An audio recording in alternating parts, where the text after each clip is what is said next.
let's get started. Let's get jumping, if you will. So my pleasure to introduce my good friend Doug Nordquist again. Doug competed for Sonora High School right here in Southern California.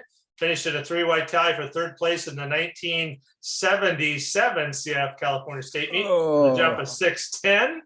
Yes, they were jumping. We did have track and field in '77. Doug was the team captain of the 1979 Fullerton College team and the 1981 Washington State University track team. Very popular with the teammates there. He was runner-up in the high jump in the 1984 Olympic trials, and he PR'd twice that day. And later on that summer, he got fifth in the 1984 Olympic Games. He was our national champion in 1986 and 1988. He won the Goodwill Games at 7'8.5", and his personal best is 7'8 3/4". He did that right over here at Cerritos College in the national championship. So a great coach and a great guy. We're just delighted. And Doug, welcome. Hey. So it's mine now, right? It's all yours, my It's friend. all mine. Let's see if I do this right here. All right, share. Can you see my, am I there? Boostable 3.5 things that matter, Doug. All right, there we go. All right, so there we are.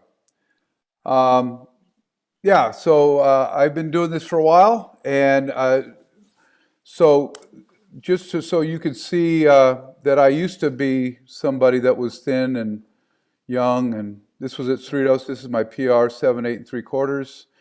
Tied for first and lost in a jump off to Hollis Conway, a very good friend of mine. And so, yeah, Cerritos College. It was supposed to be at Mount Sac that year, but there was a scheduling snafu, so they moved it over to Mount Sac. And Jim Kiefer, one of my former coaches, right there, and good buddy of mine. So, yeah, so that was me back in the day. And who's responsible for the information that I've gleaned over these years? Went to a Dwight Stone's clinic, the world's greatest track and field camp in 1976 at Mount San Antonio College, where he told me to get out of the sport before I hurt myself. John Tansley at Glendale City College had a flop camp while I was in community college and at high school. Rick Sloan at Washington State University, former Olympic decathlete in 1968. And then afterwards, Jim Kiefer, he was at Fullerton College when I was doing my post-collegiate competition. Jesus DePena from USA Track and Field, Biomechanics, and University of Indiana. And then Alan Hankel, Athletic Corp. Those are the people that I've picked their brains and have molded my thought process, and then just teaching kids and loving to teach and coach for 36 plus years. So you ask, what are the things that matter in the high jump? First thing is the approach. And we're going to talk, I think I've got 20 slides just on the approach, if not more, because I've added some just today. And then we're going to talk about the takeoff, which I think I've got about 10 slides. And the way you got to think about the approach and the takeoff, because every coach that I've talked to, they say, over the bar, make them arch and stuff like that. The analogy that I use is, I used to be a 10 handicap golfer. Now I've gotten worse as I retired, which is so wrong. I'm now up to 12, almost 13.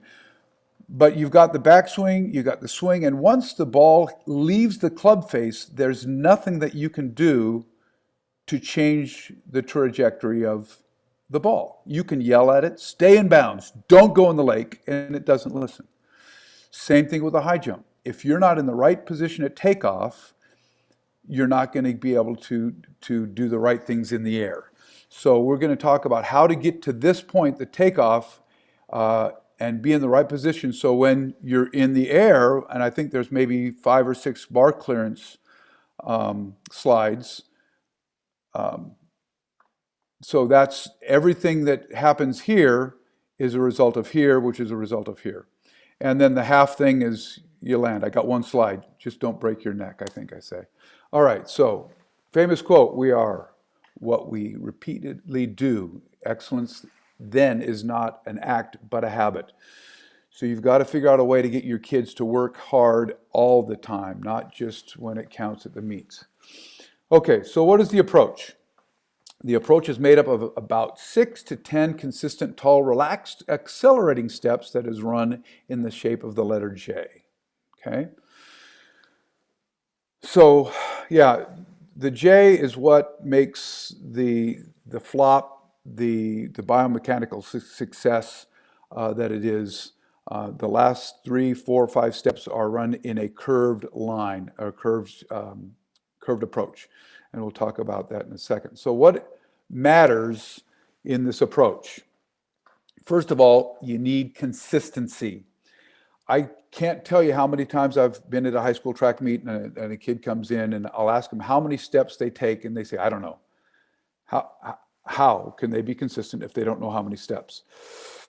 Good running mechanics. I can tell the high jump kid that is only a high jumper. They don't do any other running events. If you've got basketball players that come out, you've got to teach them how to run. If I've got a kid that's coming out from soccer and his running mechanics are not all that. So trying to teach good running mechanics. So again, you can be consistent in your mechanics. A pattern of gradual acceleration. Each step is a little bit faster than the one before. What I tell the kids is if you're going to accelerate 10%, you accelerate 1% every stride. That way you don't see a point to where you're going fast right all of a sudden, because it doesn't happen to go fast all of a sudden. And the most important thing is it ends in a curved path. You're running the curve. And we'll talk about why that's important. So here is a jump. This is 6'8", 2 meters 2, and it's an 8-step approach. And you can see that she accelerates, she leans, runs a curve. Now this next part of the video is what is important. You can see the entire approach from above, and you can see the line of the curve as she runs.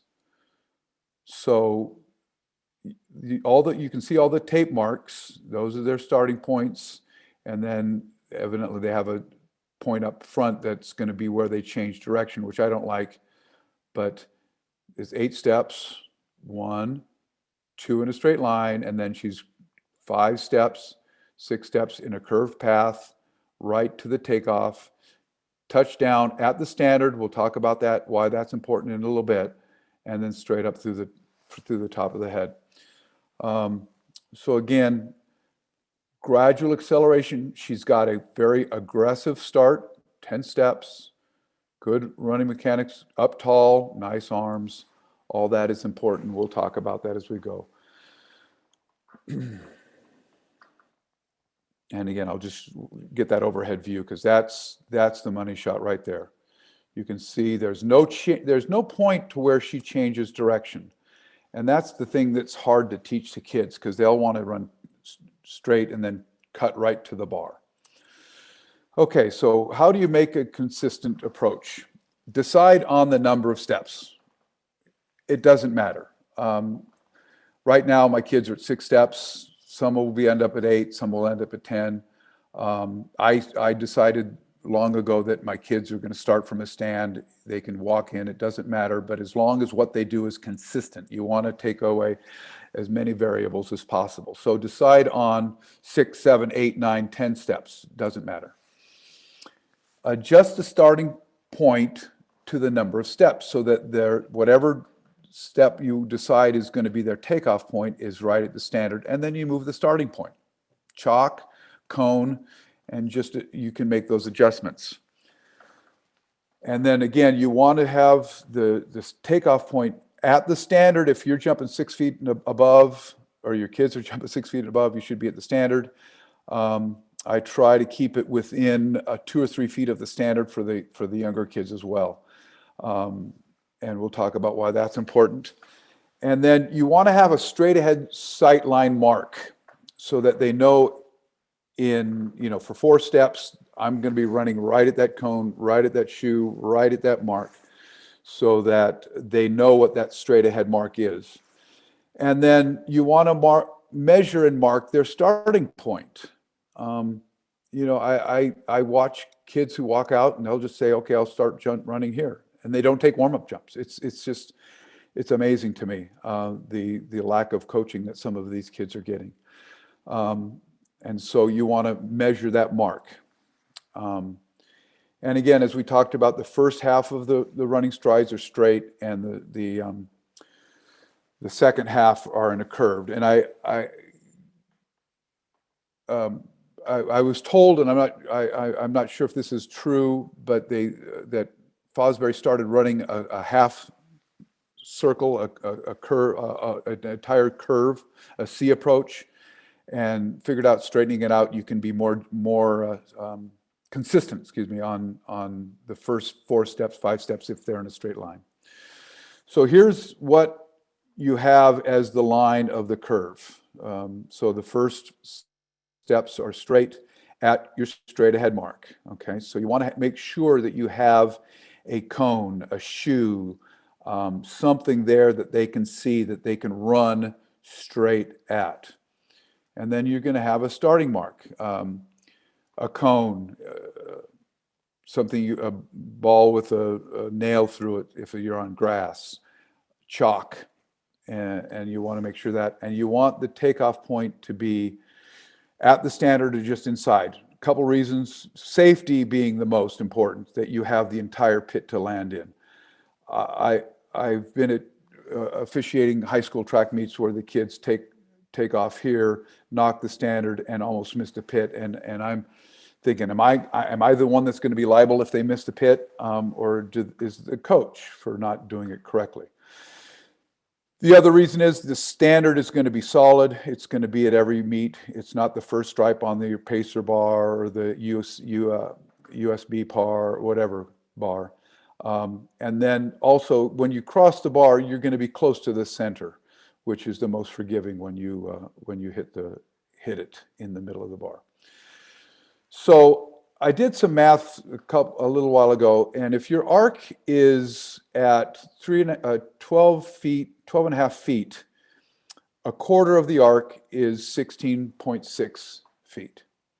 If I miss that by 6 inches, it's a foot out. If I miss that by a foot, it's almost 2 feet greater in distance. So that's going to change where my takeoff point is. So it's important that this mark is there so that as they run, they are going towards the bar for 4 steps, and they start to lean and gradually go to the bar, and then their takeoff point is right at the bar, or right at the standard, close to the right next to the standard.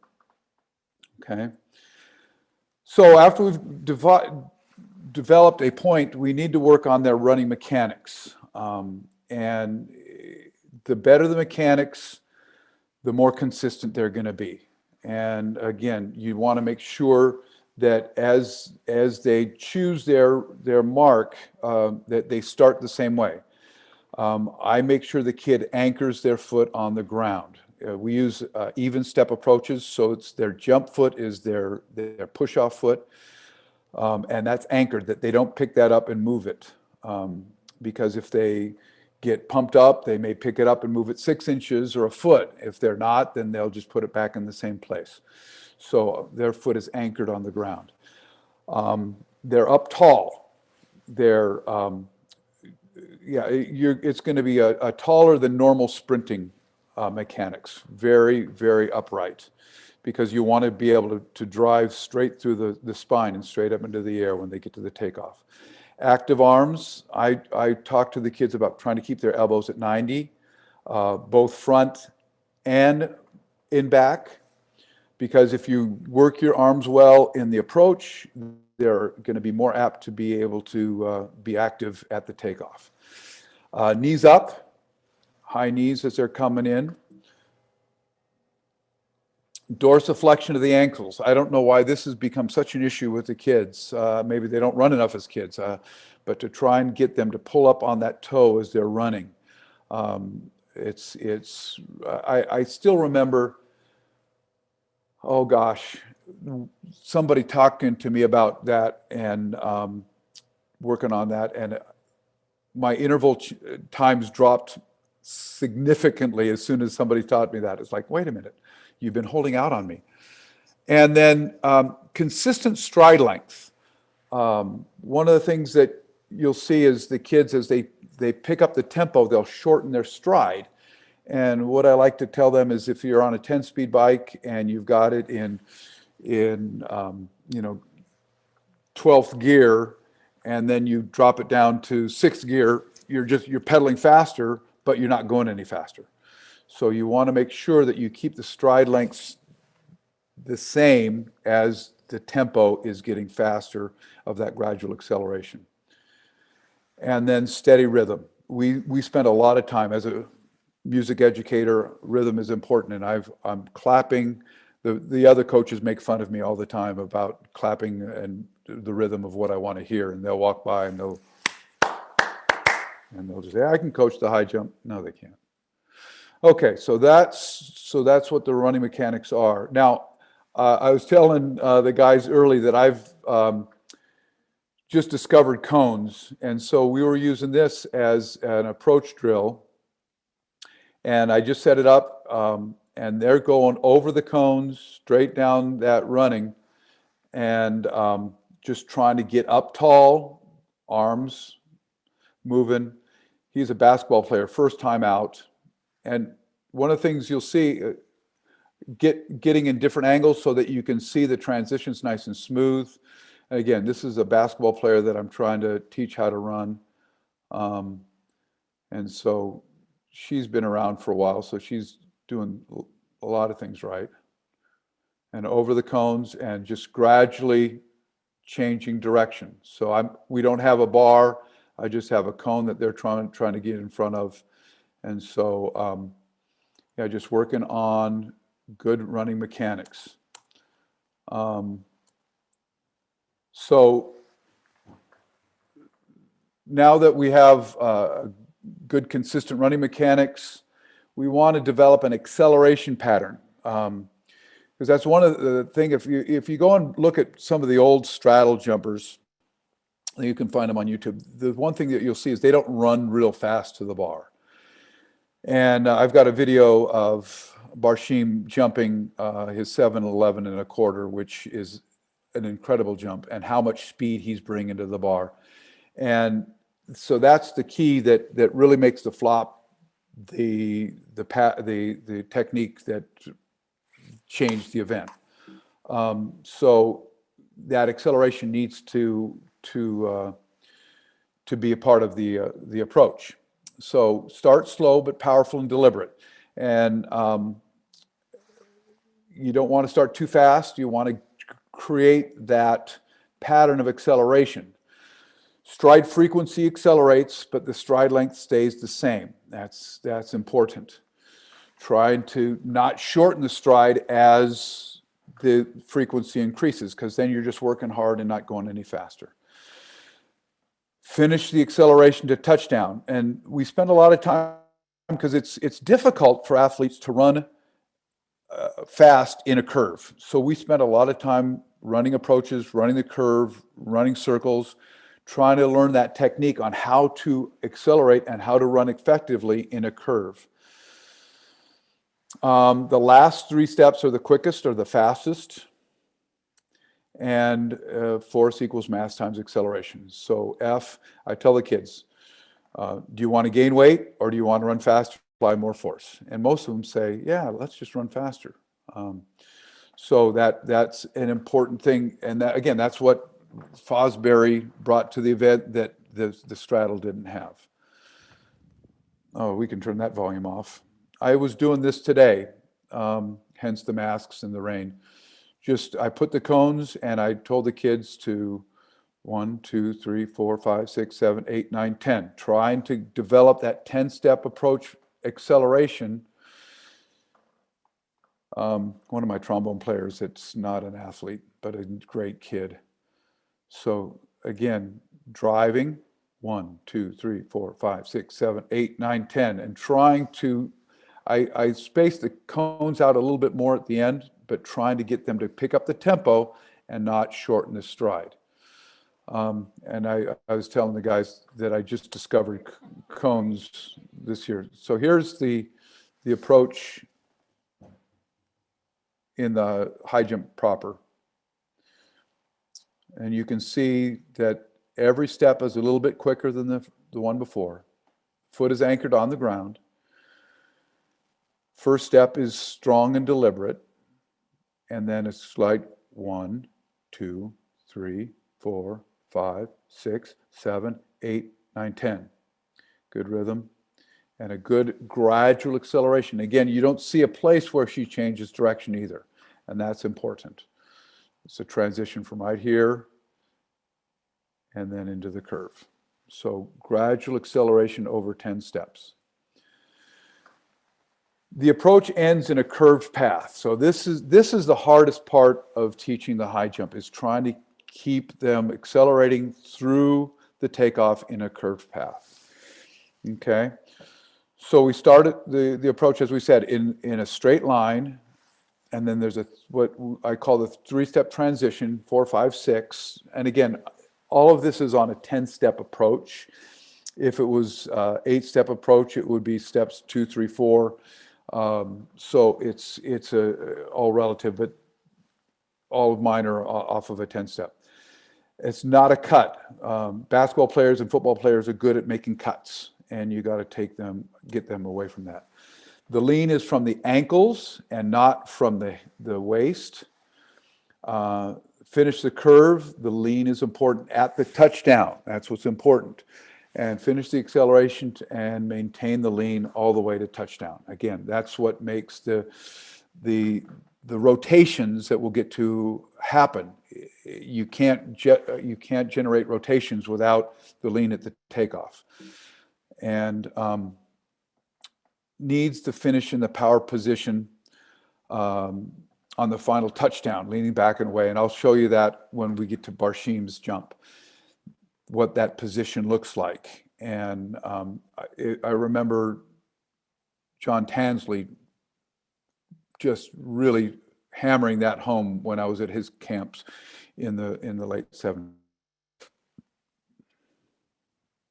So one of the things we do is we just run the circle drill. And you can see I put marks on the ground, and I'm in the center making myself dizzy and sick, and I'm just saying arms bent, shoulder to me, knees up, dorsiflex, just giving them running cues that they can use in this drill just so they can get better at the running mechanics in a tight curve. Yeah, you listen to sprinters, you got good sprinters that can't run the curve, and you got sprinters that are good curve runners. So it is definitely an art, and we spend a lot of time just doing this. We run this every day we jump, is we do those running mechanics. And then I'll do this drill here, which we call run-bys or U drill.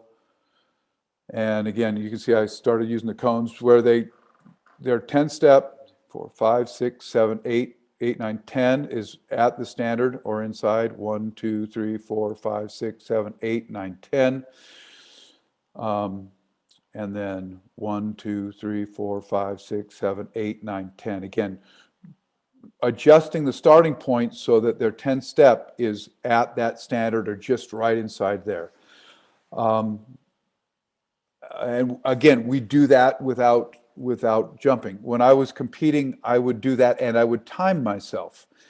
And it got to the point where I could run 10-step approach and I would be 345, 345, 345, 346. And I would be that consistent, that accurate in those 10 steps where I would be to the 100th of a second stopping my approaches. Again, trying to get that consistency and doing it over and over and over to do it right. Now, the lean that we're talking about is this lean here, where your ankles and your knees and your hips and your spine and your shoulders and your neck and your head are all in one line. You'll see both of these leans. In fact, when I was in high school, Gail Olson from one of the city schools was running, and he started, and that was his lean. He was leaning, and I'm going, man, look at that great lean, but he was just bent at the waist. He wasn't leaning because he was actually running straight when he had that lean. So we want to see that lean coming from the ankles. And if they do it right, run those circles, their ankles may be sore the next day. And again, you don't want either of those. So even in the curve, the body's erect, ankle, knee, hip, and head are aligned. There should be no bend at the hips. The curve is initiated by leaning at the ankles, like a skateboarder or a surfer or a skier would do to initiate a turn. So no, yay. How about that animation and everything? So here's the circle drill from outside, and you can see that Fernanda has a good lean from the ankles. I'll pause it when she's right here. So you can see that you can draw a straight line from her ankle through her hips, through her shoulders, to her neck.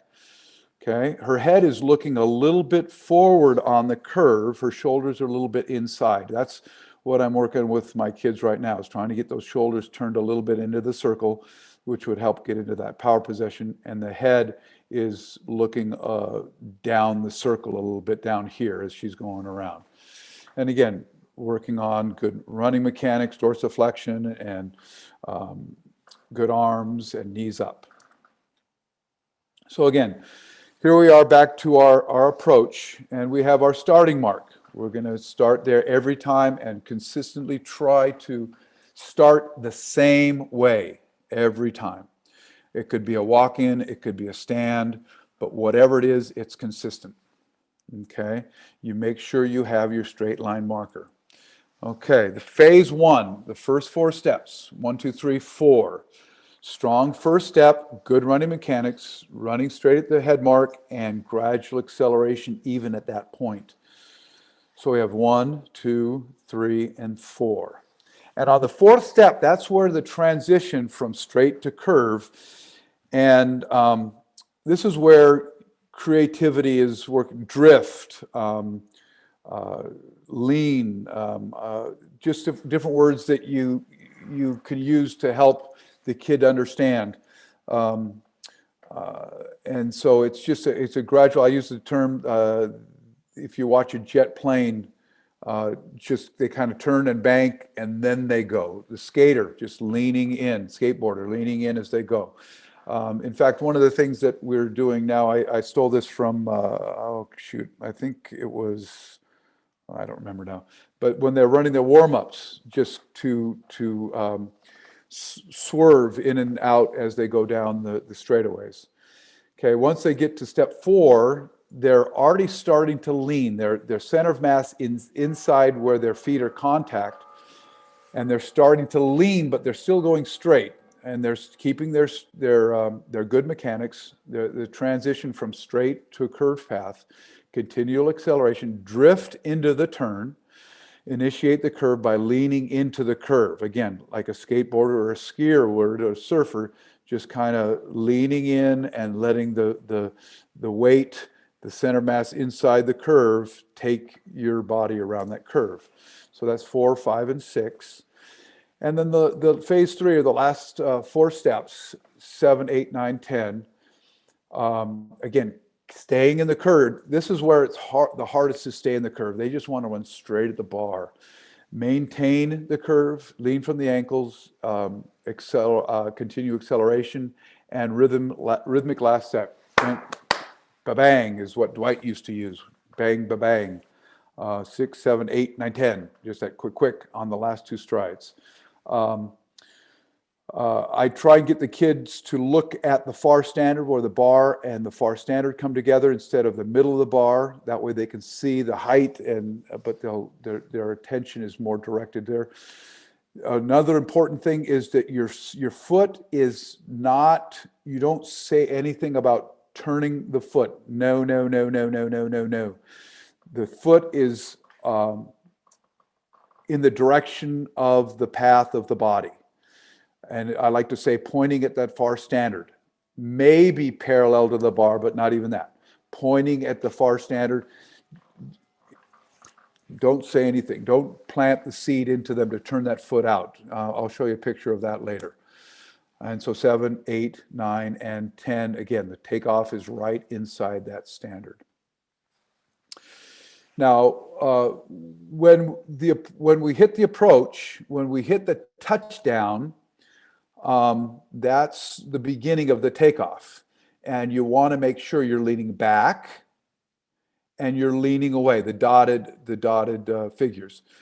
In the long jump, you lean back and you fight the forward somersaulting rotation with a hitch kick or the hang, or what you utilize. You fight that. In the high jump, we utilize that. Okay, so that's why it's important. And the inside out, or outside in, I guess it should be, leaning into the curve and then taking it straight up. And if you do this right, the flop style high jumper can jump straight up in the air and still go over the bar.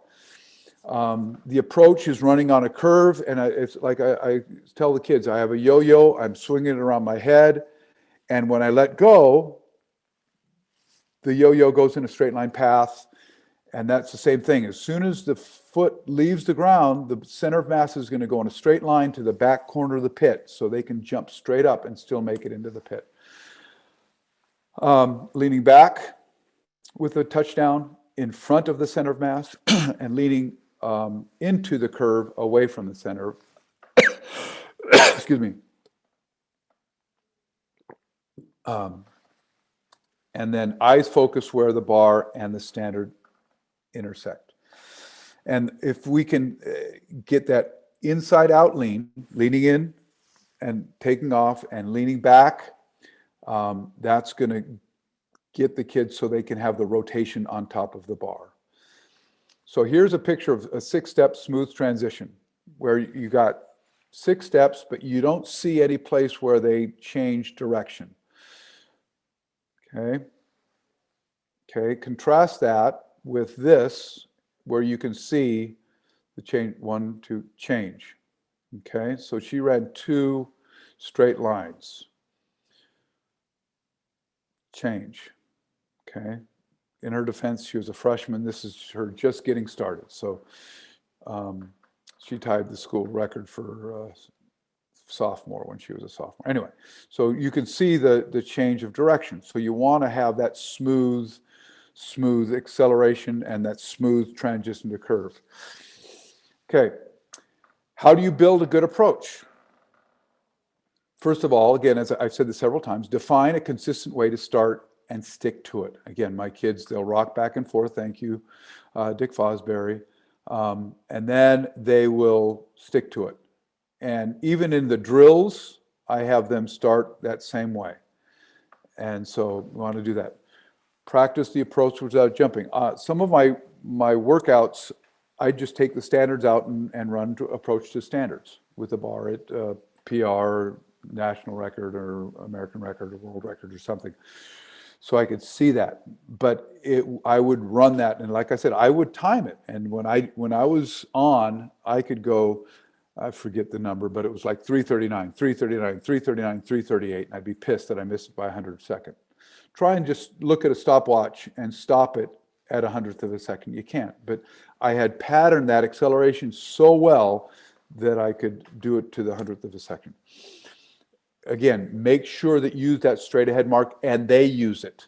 How do you know? You stand behind them. Like I showed that second video of the girl that made the change of direction.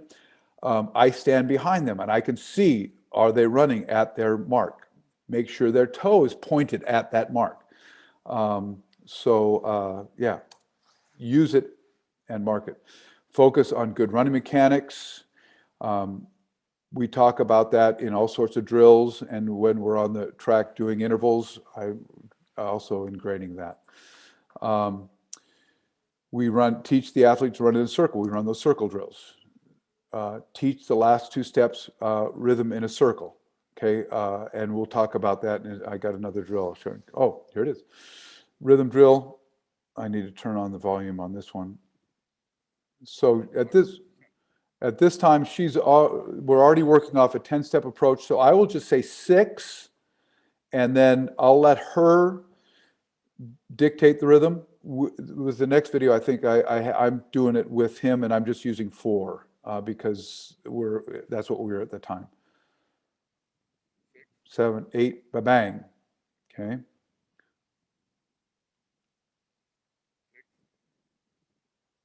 Okay.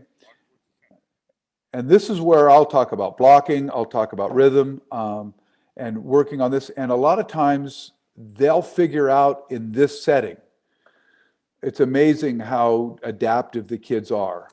So this is from the outside, same drill. You can see the lean as she's doing it.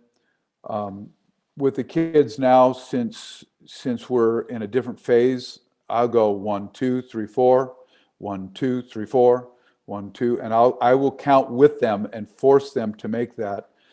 But before I'll do that, I'll make sure, okay, arm swing, knees up, dorsiflex, posture. Okay, 1, 2, 3, 4. And so I'll do that. All right, so no man ever reached to excellence in any one art or profession without having passed through the slow and painful process of study and preparation. Another old dead guy. All right, so now we're at the takeoff. Okay, so we've half an hour on just the first 10 steps. It's the hinging movement of the body from the touchdown of the foot that applies the force to the ground, creating vertical lift as you leave the ground, lift off the ground.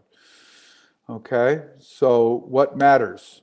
Touchdown position, hinge moment, toe off position, and the resultant rotations.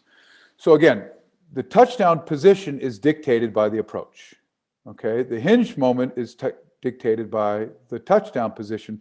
Toe off is dictated by the hinge moment and the touchdown. So again, this is a result of all that we've talked about to this point. Okay, so touchdown. What is the proper touchdown? Plant foot in the same place every time. Where I used to trade at Fullerton College, I jumped at the end of the runway, the straightaway.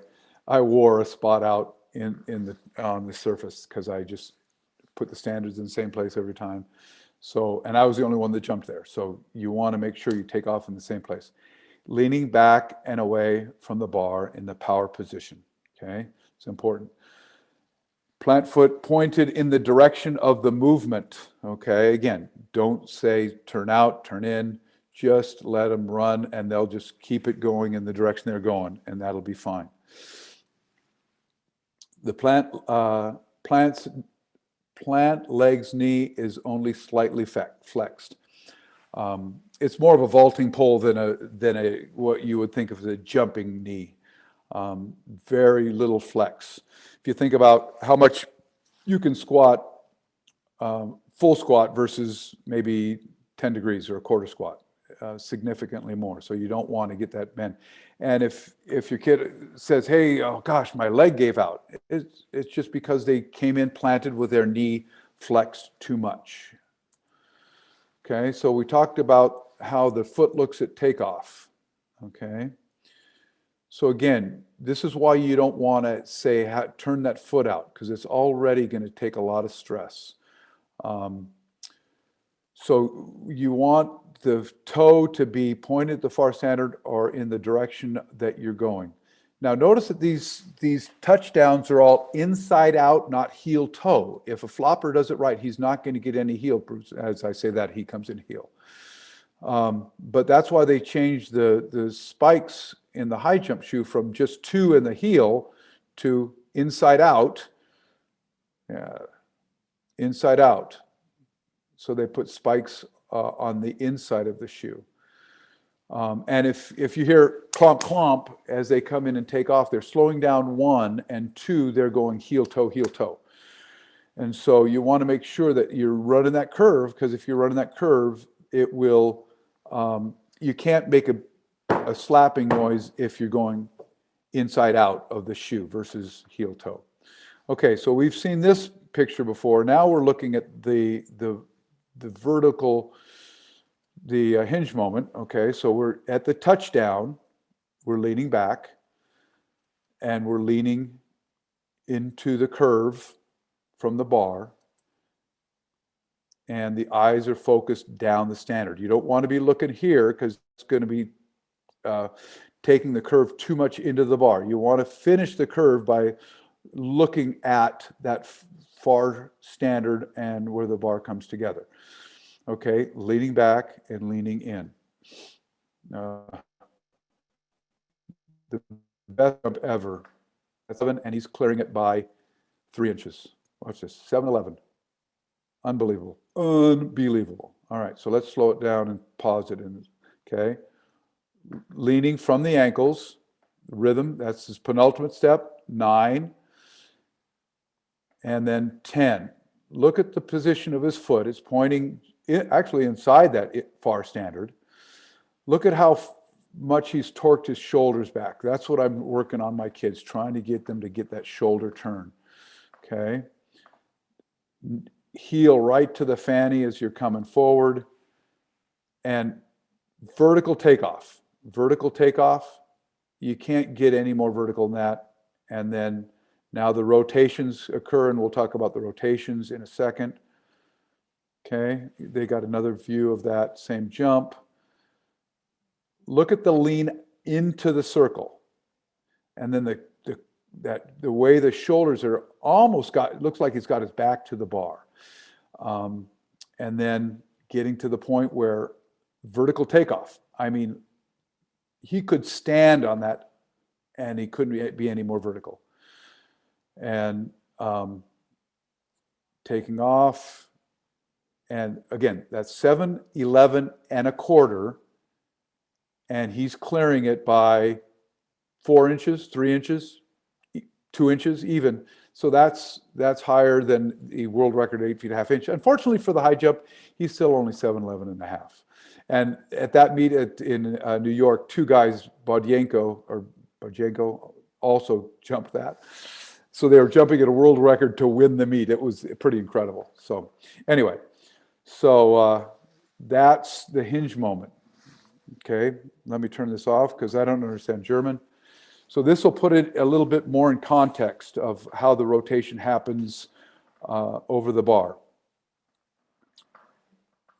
The conservation of momentum, where you stop one part of the body and the other part of the body speeds up.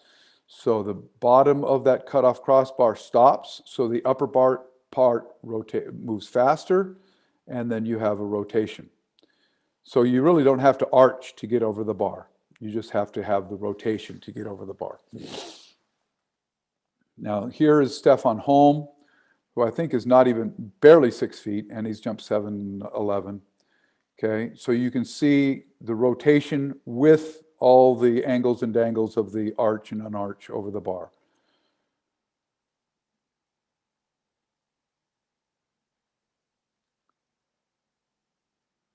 Okay, so that's it. So if you can, again, lean into the bar or lean away from the bar, sorry, and lean back, then you're going to get the proper rotations over the bar and it'll be beautiful. You fly. You'll fly.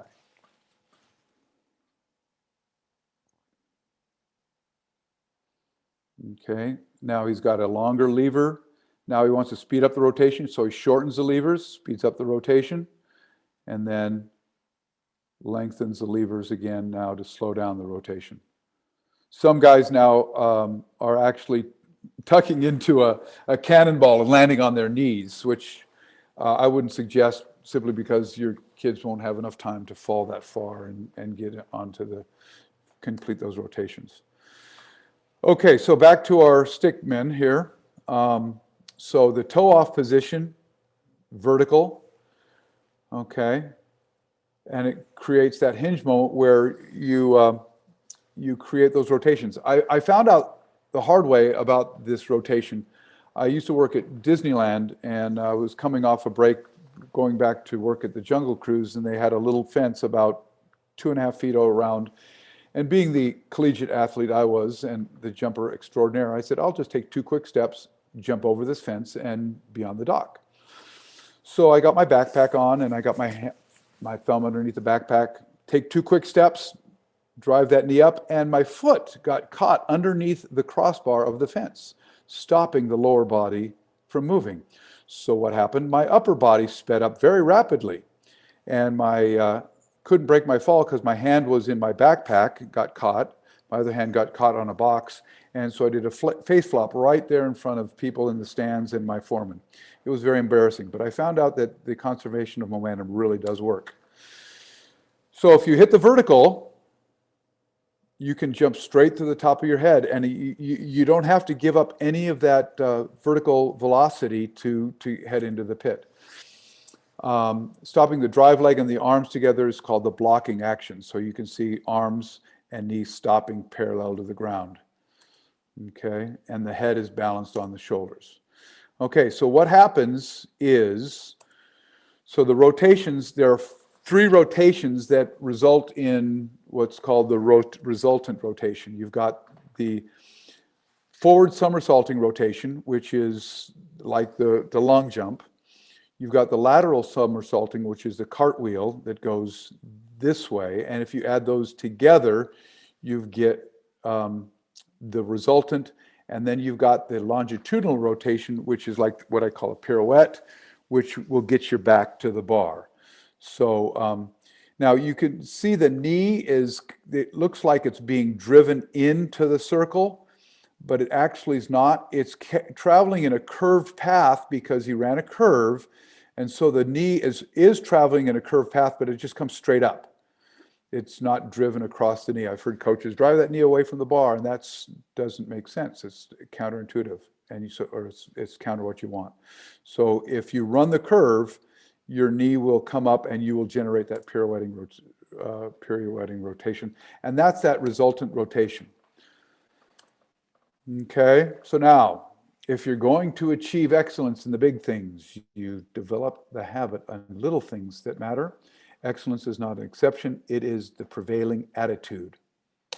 Colin Powell. Now we're going to clear the bar, and we'll hopefully get within an hour. Okay, so the bar clearance is getting the body over the bar without knocking it off. It's the result of rotations developed during rotation or during takeoff. My favorite coaching comment that I've heard at track meets, the coach yelling at his kid on the infield, "Stay in the air longer." Yeah, okay, coach, really good for you. But my favorite is when Jimmy Kiefer would say, "Jump high, don't knock the bar off." It's actually quite an easy event when you just say that. But stay in the air longer is not going to happen if they didn't do it right. So now you watch the kid that looks like he just floats in the air and just everything like Barshim. It's effortless. And then you got the guy that looks like somebody shot him and he's falling out of there like a dead bird or a lead block.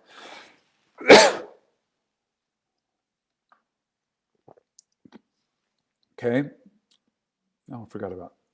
Like we said earlier, once you leave the ground, there's nothing that you can do to increase the height of the parabola, but you can do a lot of things that get in the way.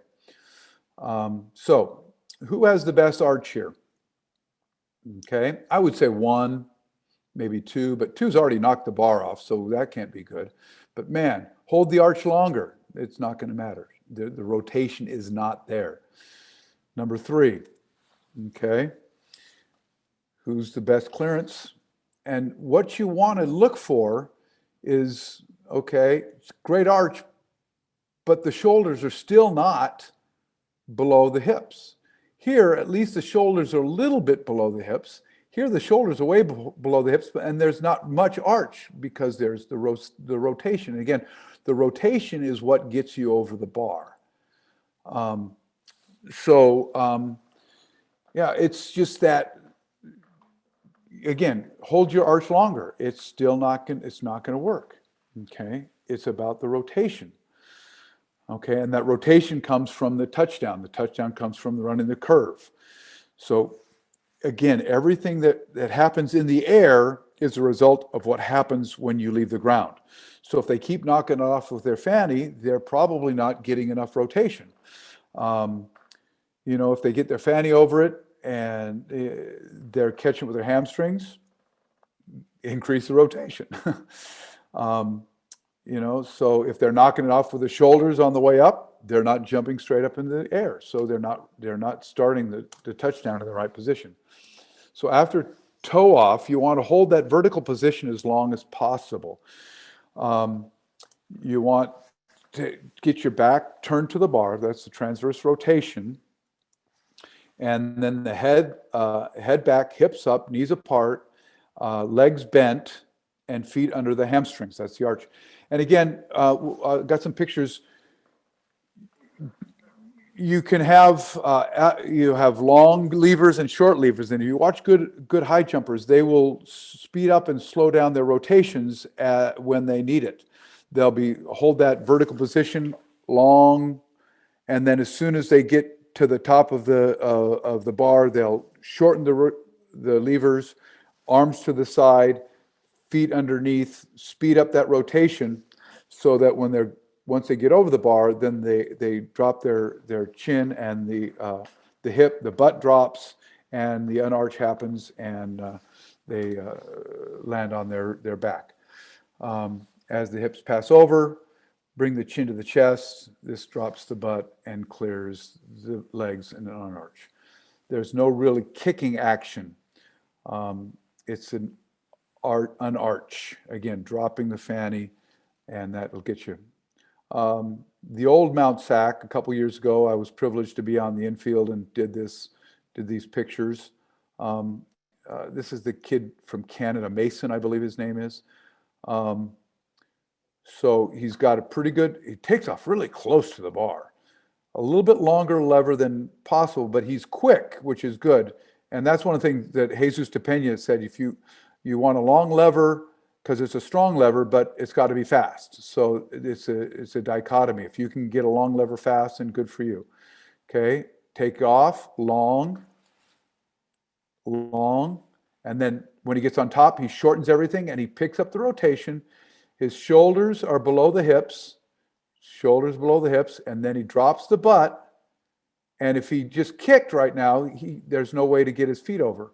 But the dropping of the butt gets the legs over, and again, continue that rotation to the pit. Okay. Now, the next guy wasn't quite as successful with the rotation, and he's the one that looks like he's shot in the air and drops. So, what the heck? Oh boy, oh boy, oh boy, that sucks. Let's open that up again. Sorry about that, guys. That's never happened, says no teacher ever. All right, we were down here in 35. Yep, pretty close, 36. All right, there we go. All right. Show me the high jump. Here we go. All right. See if we can get this going again. Okay, so again, he's leaning back and in, but not quite as much as the other. And then right there, his rotation stalls and everything just falls. Okay, so the rotation again comes from that. So if that's what your athlete looks like, it's not there. They can't hold their arch longer. It's not going to work. They've got to run a better curve. They got to be a better position at the touchdown. So here we have three different jumpers. Okay, all of them have an arch of some sort.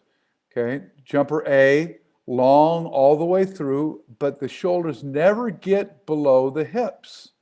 Okay. So the least amount of rotation there. Okay.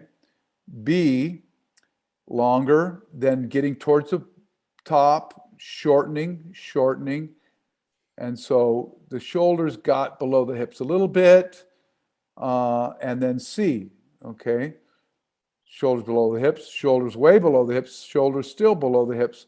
So a lot more rotation through the jump.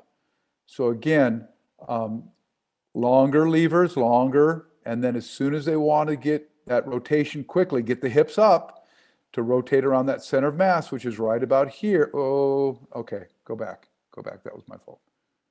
Go back one more. There we go. Which is going to give the hips the illusion of going up because they're rotating around the center of mass. And that's what, if you're in a good bar clearance position, you've got that your center of mass can be outside of your body, and then you're rotating around that, and that'll give the illusion or the hips rising as you're going over the bar. All right, so we've got the landing. As promised, land in the pit without hurting yourself. Okay, what matters is landing on the upper back. The rotations will continue. Like I said earlier, some elite jumpers are allowing the rotation to continue and landing on the knees again, but they're falling from 7'6", 7'7", 7'8". So there's a lot more distance in that to continue that rotation. And they can leave the pit safely. Now, they can leave the pit any way they want. I don't know where you guys coach or where you are. I've had coaches tell me that it's a miss when an athlete comes out from underneath the pit through the bar. That's that's not a miss. They can leave the pit on their hands if they want through the pit, as long as they don't displace the bar. If they displace the bar, then all bets are off. It's a miss. But they leave the pit safely. All right, so again, what matters?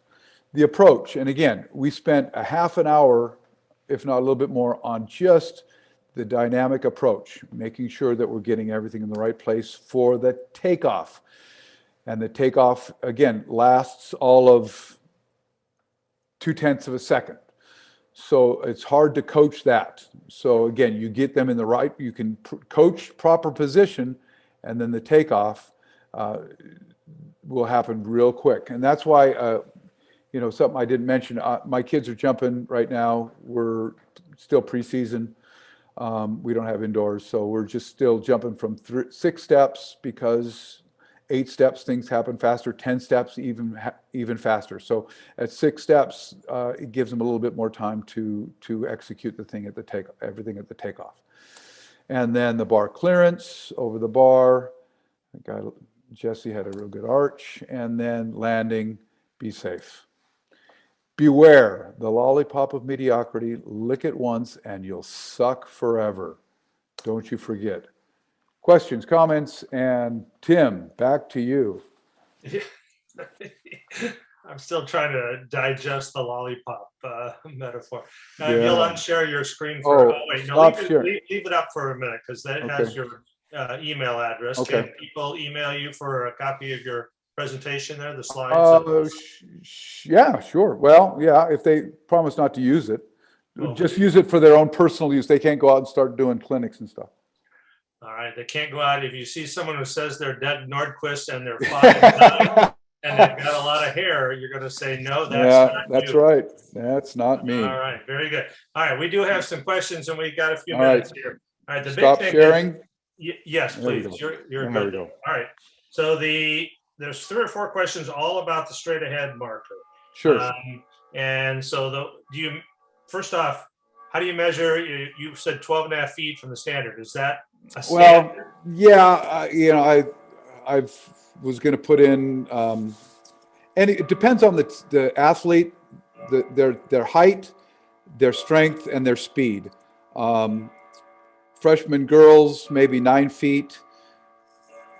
Stud senior guys that are flying, maybe 14 feet. And again, that is if they're taking off at the standard. If they're taking off in the middle of the bar, that all bets are off. That'll change. So yeah, the faster and stronger athletes will be a little bit further out, and the shorter, slower athletes a little bit more tight. And then that leads to the next question. As an athlete wants to go higher, do they need to move that marker further away from the standard? Yes. Well, they'll naturally start doing that. If they start hitting the bar a lot on the way up, and you're verifying that they're taking off as straight up as they can at that point, then yeah, you want to make sure they're taking off a little further away. If you saw Barshim's jump, he looked like he was maybe 5-6 feet away from the bar, and he hit his mark. So the old stand with your arm and touch the standard. That's a good distance for, 6 feet to 7 feet jumpers, I would say. Once you start getting outside of 7 feet, you're going to be a little bit further away. Under 6 feet, you're going to be closer. So yeah, it's, again, if you stand along the bar and watch where their center of mass is and where their peak of the jump is, if it's over the top of the bar, they're in a good place. If it's in front of the bar, they need to be closer. If it's behind the bar, they need to be further apart away, or they need to take off and go more vertical at the takeoff. Okay. There were a couple people wanted you to clear up a couple things. First off, could you do anchor foot again? Exactly what that is? The anchor foot is the starting foot, the step 0, the push-off foot. Okay. So if you watch long jumpers, some take 3 walking strides and then they'll start running. Some people will walk in. I just have them anchor that foot and then push off onto step 1. So it's an immobile step 1 or step 0, I guess it would be. And when you do the drill where they run the circle, can everybody run the same circumference of a circle? At the beginning I do. And then as the athletes start separating themselves, the guys will run a little bit bigger. After a while, they get so good at it, you don't have to put it down, and they find their comfortable point. But I found just this year, I used to try and do it with a tape measure and an anchor point in the middle, and after half of the circle, my quads are on fire and all that stuff. So I just put a little X on the ground and took 5 paces one direction, 5 paces another direction, 5 paces, and I put those dots, and it works fine, and my quads don't fire up at all. Okay. I'm getting old. I'm looking for the easy way. That's not easy. That's economical. There you go. Do you have any cues or drills to help athletes move through the penultimate quicker? Jumpers tend to bend at the waist on the last 2 steps. Right. Yeah, and I'm fighting that with one of my kids. I do that in the circle drill. Just keep that chest up, and I'll like I said, 6, 7, 8, 9, 10. 1, 2, 3, 4, and keeping the chest up. Yeah, because on the penultimate, he gets his arms way back, which gets his chest down. So I tell him, just keep that chest up, keep that body erect. And what happens, what I tell him is when you're leaning forward on step 9, by step 10, you've got to jerk your shoulders back to get into the right position. And what I tell the kids, and I don't know if it's right, but sometimes you say things that's not quite right to get what you want. I tell the kids, I want your feet to run out in front of you the last 2 steps. So, because you want your center of mass to be behind your touchdown. So, and you can't do that if you're leaning forward. So that's a great way to put it. I love that. All right, what drill do you recommend to improve knee drive? Circle drills. Yeah. And scissor is a good drill. And in fact, I was talking, if you were at the last session, I had a basketball kid that could scissor higher than he could flop, because he was just jumping into the bar. He had a lot of eccentric thrust and stuff, and it was real frustrating for the both of us. And so I told him to do some things. I said, okay, don't try and flop, just try and sit on top of the bar. And he cleared it. And I say, okay, don't try and arch, just try and be flat over the bar. And it was things that he was able to synthesize and work. So now at least he can flop or whatever he does over the bar as high as he could scissor. So it's moving to the direction of actually eventually hoping to flop. He's a senior, so I don't know if we're going to get there, but using terminology to get what you want. And to go back to the knee drive, the scissor drill, but again, the scissor drill is tough because you can't run a curve and scissor drill, because if you ran the curve correctly, you'd start getting your rotations over the bar. So I've seen put the bar at a height and have them try and hit the bar with their knee, stuff like that. But again, the knee drive I work on in that circle drill. Okay. What's the best drill to improve rotation? You figure it out, you could probably market that and make $1 million. And again, it goes to each athlete. It's getting them to run that curve. And I remember doing a clinic in Hawaii with a gal, and she just wasn't getting it. And finally she ran it a perfect curve. And I said, that was great. What were you thinking about?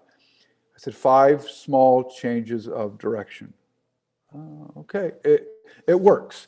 So as you coach, I filed that one away for some kids that just aren't running the curve to save their life. So I'll say, okay, just 5 small changes of direction. And sometimes that works for people. And again, it's just, we do those run bys just to stay in the curve, circle drills. And it's just telling them, stay in the curve, look at the far standard. Leaning away, jumping up in front of the bar is another cue that Rick Sloan used for me. Instead of trying to jump over the bar, which is going to get you into the bar, jumping up in front of the bar, and then your rotations and the approach will get you over the bar. Very good. That probably answers this next question, or at least part of it. So what do you recommend to help the kid who makes the left turn too hard and goes straight to the bar? Okay, a couple things that I've done. Switch their starting point. Okay, if they're counting and you've got an 8-stepper and they change direction on step 4, and it's a go down and turn left or turn right, switch their starting point, make a 9-step and I don't know why that's worked on some of the athletes. They all of a sudden are running a smooth curve. I'm starting 10-step approaches, even though we're only running, jumping right now from 6.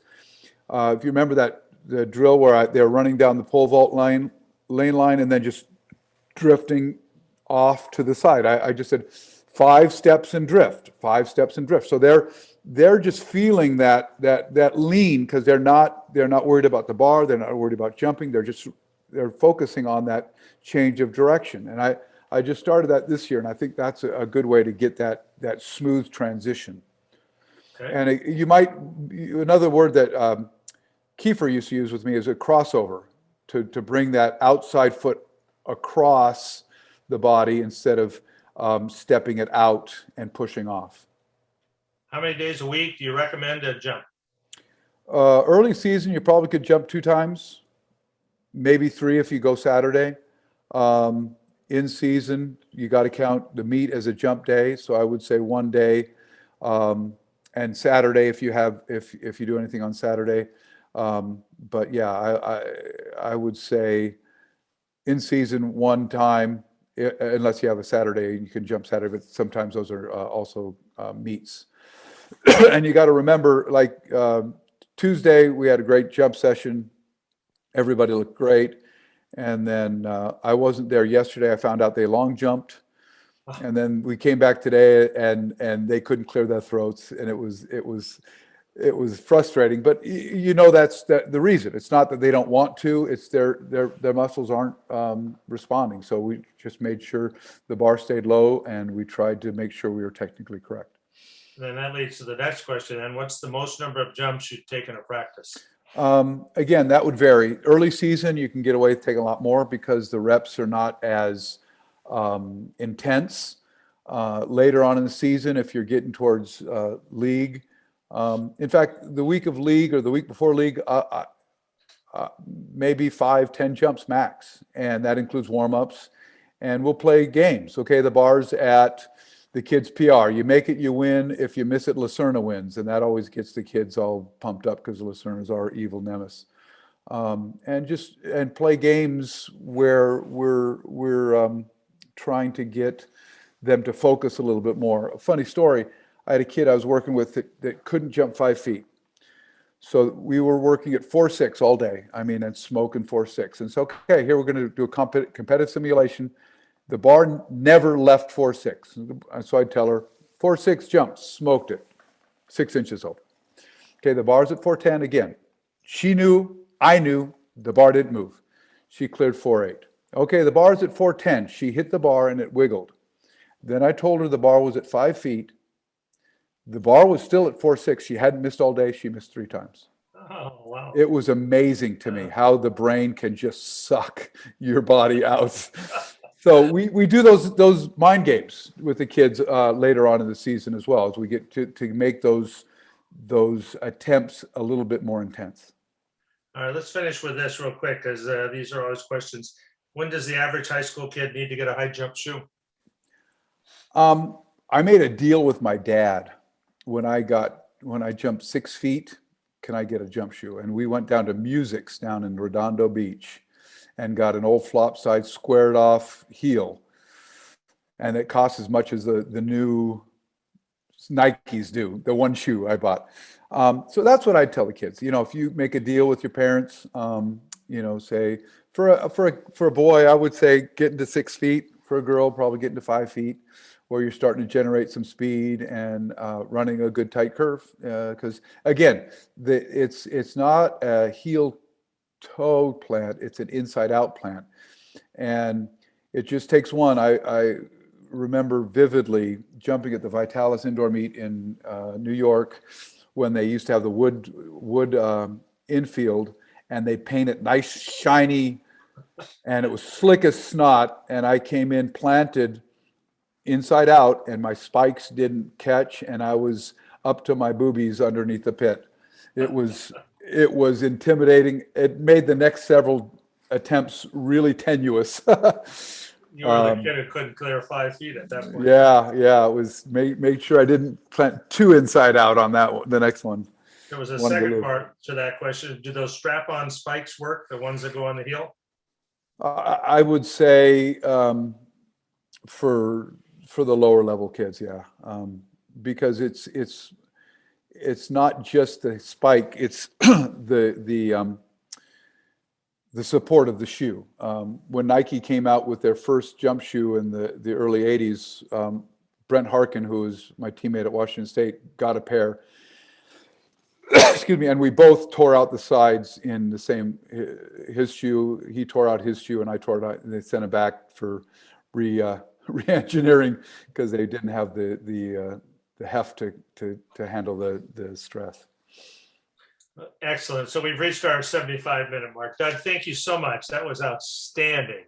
You could watch that and walk out tomorrow and start coaching the high jump. So excellent again. So before we say goodnight, just like to remind you, we'll be back next Tuesday. Jeff Messer's back. Dr. Messer, all you distance folks, building the distance foundation, evidence and application. That'll build on that presentation from last week and lead you into the one in this final week. He'll be here on Tuesday at 6:30, 8 o'clock. Cameron Gary doing a great session on combining weights and plyometrics to build jump and sprint power. And he'll do the 8 o'clock session. So once again, Doug, thank you so much. And everybody, thank you also for joining us, and enjoy your weekend. And we'll see you next Tuesday night at 6:30. Good night, everybody.